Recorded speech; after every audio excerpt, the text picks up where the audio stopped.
Juízes, capítulo 9. Abimeleque, filho de Jerubaal, foi para Siquém, onde estavam seus tios e todos os parentes de sua mãe, e disse a eles: Perguntem aos homens de Siquém, o que vocês preferem? Que 70 homens reinem sobre vocês, isto é, todos os filhos de Jerubaal, ou apenas um homem? Lembrem-se de que eu também sou da família de vocês. Os parentes de sua mãe discutiram o assunto com as autoridades de Siquém, e eles optaram por Abimeleque, argumentando: Afinal, ele é um dos nossos. Eles deram a Abimeleque 70 peças de prata do santuário de Baal-Berite. Com esse dinheiro, ele contratou o serviço de um bando de marginais. Ele foi até Ofra, na casa de seu pai, e matou seus meio-irmãos, filhos de Jerubaal. Matou todos os 70 sobre uma rocha, menos o mais jovem, Jotão, que conseguiu se esconder. Foi o único sobrevivente. Todos os líderes de Siquém e Bet-Milô se reuniram debaixo do carvalho, perto da coluna de Siquém, e coroaram Abimeleque rei. Quando deram a notícia a Jotão, ele subiu ao topo do monte Gerizim e discursou: Ouçam-me, líderes de Siquém! Assim Deus ouvirá vocês. Um dia, as árvores decidiram ungir um rei para si. Disseram à oliveira: reine sobre nós. Mas a oliveira respondeu: acham que vou deixar o meu azeite, que honra os deuses e os homens, para dominar sobre as árvores? Então, as árvores disseram à figueira: venha, reine sobre nós. Mas a figueira respondeu: acham que vou deixar a minha doçura, os meus frutos que dão água na boca, para dominar sobre as árvores? As árvores então disseram à videira: venha, reine sobre nós. Mas a videira respondeu: acham que vou deixar o meu vinho, que alegra os deuses e os homens, para dominar sobre as árvores? Finalmente as árvores disseram ao espinheiro: venha, reine sobre nós. Mas o espinheiro disse às árvores: se vocês realmente desejam que eu seja o seu rei, refugiem-se na minha sombra. Mas se não quiserem, que saia fogo do espinheiro e queime até os cedros do Líbano. Agora ouçam, vocês acham que fizeram certo coroando Abimeleque rei? Acham que respeitaram Jerubaal e sua descendência? Deram a Gideão o que ele merecia? Meu pai lutou por vocês, arriscou a própria vida e os libertou da opressão dos midianitas. Mas vocês acabam de traí-lo. Vocês massacraram seus filhos, 70 homens sobre uma rocha. Vocês coroaram Abimeleque, filho de sua concubina, rei sobre os líderes de Siquém, só porque ele é parente de vocês. Se acham que honraram Jerubaal, então comemorem com Abimeleque e que ele se alegre com vocês. Do contrário, que saia fogo de Abimeleque e queime os líderes de Siquém e Bet-Milô, ou saia fogo dos líderes de Siquém e de Bet-Milô para queimar Abimeleque. Depois desse discurso, Jotão fugiu para se salvar. Foi para Beer e fixou residência ali, porque tinha medo de seu irmão Abimeleque. Abimeleque reinou sobre Israel 3 anos. Então Deus provocou um atrito entre Abimeleque e os líderes de Siquém, que começaram a agir traiçoeiramente contra ele. A violência voltou-se contra ele. O derramamento de sangue dos 70 irmãos, filhos de Jerubaal, caiu sobre Abimeleque e os líderes de Siquém que o ajudaram no massacre. Os líderes de Siquém puseram homens de emboscada na subida das montanhas para assaltar os viajantes. Mas Abimeleque ficou sabendo. Nesse meio tempo, Gaal, filho de Ebed, chegou com seus parentes para residir em Siquém e conquistou a confiança dos líderes da cidade. Na época da vindima, foram para o campo pisar as uvas e fizeram uma festa no santuário do Deus deles, um banquete com muita comida e bebida. A certa altura, começaram a criticar Abimeleque. Gaal, filho de Ebed, perguntou: quem é esse Abimeleque? E por que nós, siquemitas, temos de obedecer a ele? Não é aquele filho de Jerubaal? O braço direito dele não se chama Zebul? Ora, nós pertencemos a Ramor e honramos o nome de Siquém. Por que haveríamos de bajular Abimeleque? Se eu estivesse no comando desse povo, a primeira coisa que faria seria me livrar desse Abimeleque. Eu diria na cara dele: mostre a sua força, Abimeleque. Vamos ver quem manda aqui. Zebul, governador da cidade, ouvindo o que Gaal, filho de Ebed, dizia, ficou furioso e enviou secretamente alguns mensageiros a Abimeleque com este recado: Gaal, filho de Ebed, e seus parentes vieram para Siquém e estão tramando contra você. Faça o seguinte: traga suas tropas esta noite e arme uma emboscada no campo. De manhã, logo ao nascer do sol, ataque a cidade. Gaal e suas tropas sairão ao seu encontro. Daí em diante você sabe o que fazer. Abimeleque e as suas tropas, divididas em 4 companhias, saíram naquela noite e armaram uma emboscada perto de Siquém. De manhã, Gaal, filho de Ebed, foi para a entrada da cidade. Abimeleque e suas tropas deixaram um esconderijo. Quando Gaal os viu, disse a Zebul: Veja, parece que tem gente descendo das montanhas. Zebul disfarçou: Parecem homens, mas são apenas sombras nas montanhas. E mudou de assunto. Gaal insistiu: Veja, são tropas descendo de Tabur Eres, o umbigo da terra. Uma companhia inteira está descendo pelo caminho do Carvalho dos Adivinhadores. Zebul disse: Onde está aquela sua coragem? Não foi você que disse: Quem é esse Abimeleque? Porque temos de obedecer a ele? Pois aí está ele com as tropas de que você fez pouco caso. É a sua chance. Lute contra ele. Gaal, com o apoio dos líderes de Siquém, enfrentou Abimeleque. Mas Abimeleque venceu. Gaal virou as costas e fugiu, deixando muitos feridos pelo caminho até a entrada da cidade. Abimeleque permaneceu em Arumá e Zebul expulsou Gaal e seus parentes de Siquém. No dia seguinte, o povo fugiu para os campos e alguém deu a notícia a Abimeleque. Ele convocou suas tropas, dividiu-as em 3 companhias e armou emboscada nos campos. Quando viu que o povo estava em campo aberto, saiu e o atacou. Abimeleque e a companhia que estava com ele avançaram até a entrada da cidade. As outras 2 companhias perseguiram os que haviam saído da cidade e os mataram. Abimeleque lutou contra a cidade o dia todo, até que a subjugou e massacrou todos os moradores. Ele deixou a cidade em ruínas e jogou sal sobre ela. Quando os líderes da torre de Siquém ficaram sabendo disso, foram até a fortaleza do templo do Deus da Aliança. Alguém informou a Abimeleque de que o grupo da torre de Siquém estava reunido. Então ele e suas tropas subiram ao monte Zalmon, montanha escura. Abimeleque pegou seu machado, cortou lenha e a carregou nos ombros. Ele ordenou aos seus homens: Façam o que eu estou fazendo, depressa! Então cada um dos homens cortou um feixe de lenha e foi atrás de Abimeleque. A lenha foi empilhada sobre o abrigo da torre, e eles puseram fogo em tudo. Todos os que estavam na torre de Siquém morreram, cerca de 1000 homens e mulheres. Abimeleque prosseguiu para Tebes. Ele sitiou Tebes e a conquistou. No centro da cidade havia uma torre bem protegida, e todos os habitantes da cidade, com seus líderes, se refugiaram ali, trancaram a porta por dentro e subiram para o topo. Abimeleque resolveu atacar a torre. Ele se aproximou da entrada para incendiá-la. Naquele momento, uma mulher jogou lá de cima uma pedra de moinho que esmagou seu crânio. Ele chamou seu escudeiro e ordenou: Pegue a sua espada e me mate, para que eles não digam: ele foi morto por uma mulher. O jovem pegou a espada e matou Abimeleque. Quando os israelitas viram Abimeleque morto, voltaram para casa.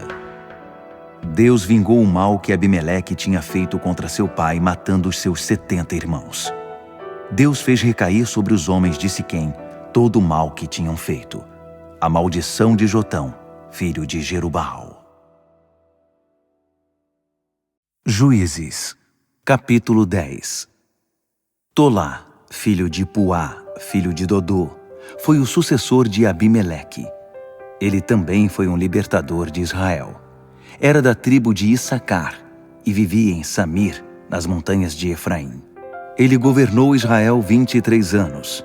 Depois morreu e foi sepultado em Samir. Depois dele, Jair de Gileade assumiu a liderança.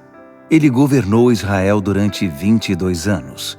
Tinha 30 filhos que montavam 30 jumentos e tinham 30 cidades em Gileade. Até hoje as cidades são chamadas povoados de Jair. Ele morreu e foi sepultado em Camom. O povo de Israel voltou a agir mal diante do Eterno. Eles adoraram os deuses de Baal e as deusas de Astarote, deusas de Aram, Sidom e Moabe, além dos deuses dos Amonitas e dos Filisteus. Eles se desviaram e abandonaram o Eterno, deixando de servi-lo.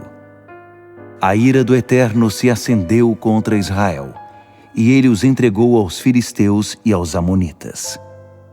Naquele ano, eles oprimiram sem dó o povo de Israel. Durante 18 anos, eles tiranizaram o povo de Israel que vivia a leste do Jordão, na terra dos amorreus, em Gileade. Então os amonitas atravessaram o Jordão para atacar Judá, Benjamim e Efraim, e Israel ficou profundamente angustiado. O povo de Israel clamou ao Eterno: Pecamos contra ti. Abandonamos o nosso Deus para adorar os deuses de Baal. O Eterno respondeu ao povo de Israel: Quando os egípcios, os amorreus, os amonitas, os filisteus, os sidônios, até os amalequitas e os midianitas os oprimiram, vocês clamaram a mim, e eu os libertei. Agora vocês me abandonaram outra vez, adorando outros deuses. Não vou ajudar desta vez. Façam assim. Clamem aos deuses que vocês escolheram, para que eles os livrem da encrenca em que vocês se meteram. Mas o povo de Israel disse ao Eterno: Nós pecamos. Depois podes fazer conosco o que achares melhor, mas livra-nos desta opressão. Eles baniram os deuses estrangeiros das suas casas e passaram a adorar apenas ao Eterno. O Eterno não deixou de ter compaixão das aflições de Israel. Os amonitas se prepararam para a guerra, acampando em Gileade. O povo de Israel acampou contra eles em Mispá. Os líderes de Gileade disseram: Quem comandará a guerra contra os amonitas? Nós o faremos chefe de todos os moradores de Gileade. Juízes, capítulo 11. Jefté, o gileadita, era um guerreiro valente. Ele era filho de uma prostituta e seu pai era Gileade. A mulher de Gileade também deu filhos a ele. Quando eles cresceram, expulsaram Jefté de casa, pois diziam: Você não receberá nenhuma herança da família. Você é filho de outra mulher. Por isso Jefté fugiu dos irmãos e foi morar na terra de Tobi. Alguns marginais se juntaram a ele e formaram um bando. Algum tempo depois, os amonitas tomaram a iniciativa do ataque contra Israel. Diante daquela ameaça, os líderes de Gileade foram procurar Jefté na terra de Tobi. Disseram a Jefté: Venha, seja o nosso general para que possamos atacar os amonitas. Mas Jefté respondeu aos líderes de Gileade: Vocês me odeiam? Vocês me expulsaram da casa de minha família? Por que vieram me procurar agora? É porque estão em apuros, não é? Os líderes de Gileade reconheceram: Exatamente. Viemos atrás de você para que nos ajude a lutar contra os amonitas. Você será comandante de todos nós, de todos os moradores de Gileade. Jefté perguntou aos líderes de Gileade: Se vocês me levarem de volta para lutar contra os amonitas e o Eterno me der a vitória, serei chefe de vocês, correto? Eles responderam: O Eterno é testemunha entre nós. Faremos tudo o que você mandar. Assim Jefté concordou em ir com os líderes de Gileade. O povo o tornou chefe e comandante deles. Jefté repetiu o que tinha dito diante do Eterno em Mispá.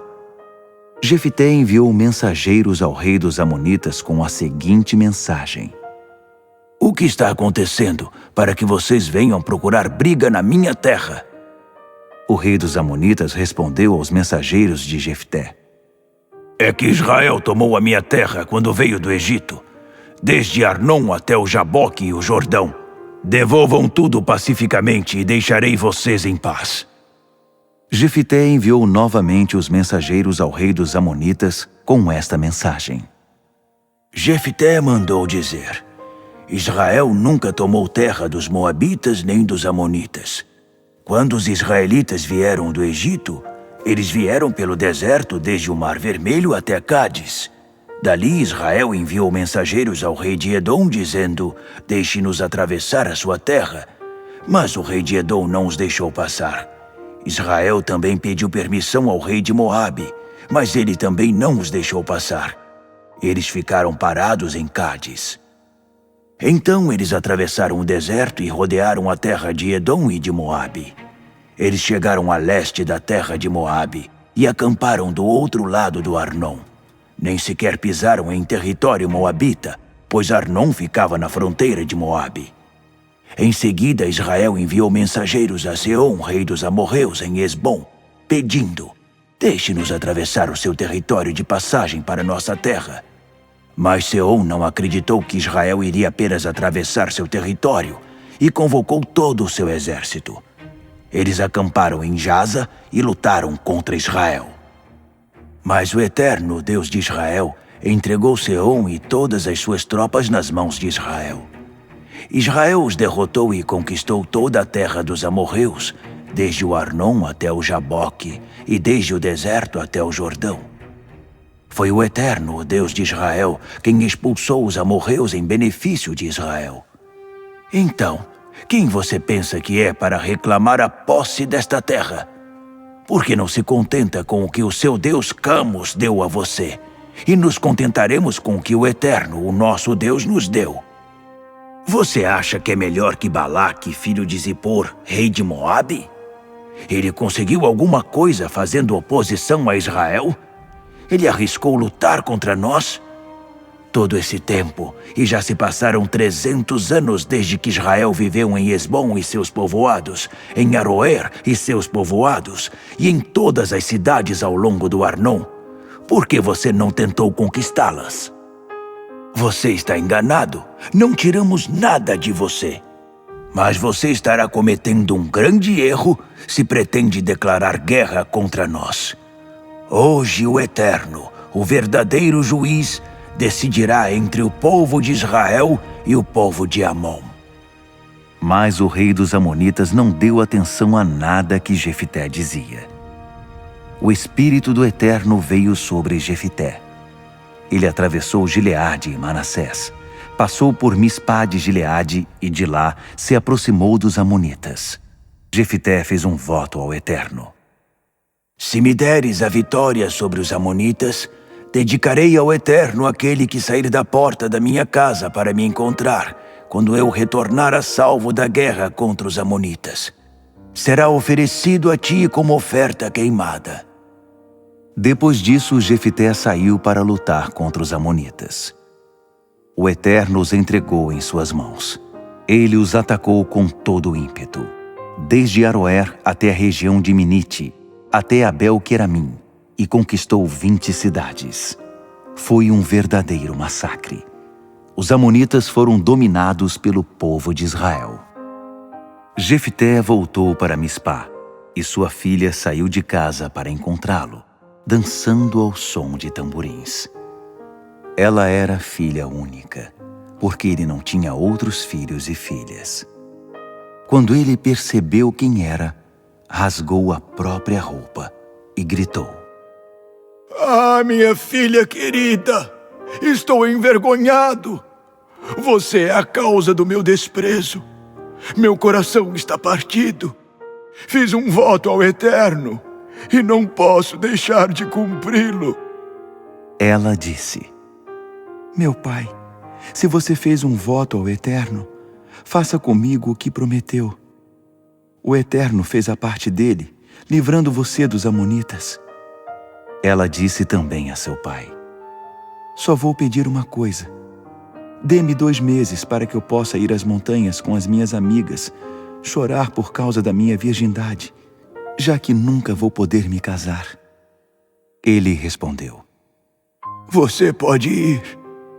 E deu a ela o prazo de 2 meses. Ela e as suas amigas foram para as montanhas, chorando por ela não poder se casar. 2 meses depois, ela estava de volta. Ele cumpriu o voto que tinha feito a respeito dela. Ela nunca teve relações com homem algum. Tornou-se costume em Israel que todos os anos as moças de Israel se reuniam durante 4 dias para chorar pela filha de Jefité de Gileade.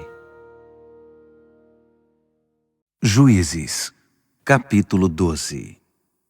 Os homens de Efraim convocaram as suas tropas, rumaram para Zafon e disseram a Jefté: Por que você foi lutar contra os amonitas sem nos chamar? Nós vamos queimar a sua casa com você dentro.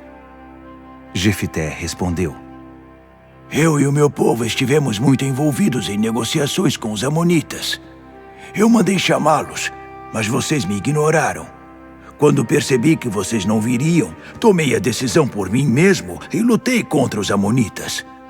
O Eterno os entregou nas minhas mãos. Então, o que querem aqui? Vieram lutar contra nós? Jefté convocou as tropas de Gileade e atacou Efraim. Os homens de Gileade os atacaram com fúria, porque estavam dizendo: Os gileaditas não são nada. São desertores de Efraim e Manassés. Os gileaditas dominaram as passagens do Jordão na travessia para Efraim. Quando um fugitivo efraimita dizia: Deixe-me passar, os homens de Gileade perguntavam: Você é de Efraim? Ele respondia: Não. Então eles pediam: Diga, Shibolete. Mas eles sempre falavam Sibolete, porque não conseguiam pronunciar corretamente. Então eles agarravam o homem e o matavam ali mesmo, na passagem do Jordão. Naquela ocasião, foram mortos 42.000 efraimitas. Jefté governou Israel 6 anos. Jefté de Gileade morreu e foi sepultado em sua cidade, Mispá de Gileade. Depois dele, Ibzan de Belém governou Israel. Ele tinha 30 filhos e 30 filhas. Ele deu suas filhas em casamento a homens fora do seu clã e trouxe 30 mulheres de outros clãs para se casarem com seus filhos. Ele governou Israel durante 7 anos. Ibzan morreu e foi sepultado em Belém. Depois de Ibzan, Elon de Zebulon dominou sobre Israel. Ele governou 10 anos. Elon de Zebulon morreu e foi sepultado em Aijalon, na terra de Zebulon. Depois dele, Abdon, filho de Hilel de Piratom, governou Israel. Ele teve 40 filhos e 30 netos, que montavam 70 jumentos. Ele governou Israel durante 8 anos. Abdon, filho de Hilel de Piratom, morreu e foi sepultado em Piratom, na terra de Efraim, na região montanhosa dos Amalequitas.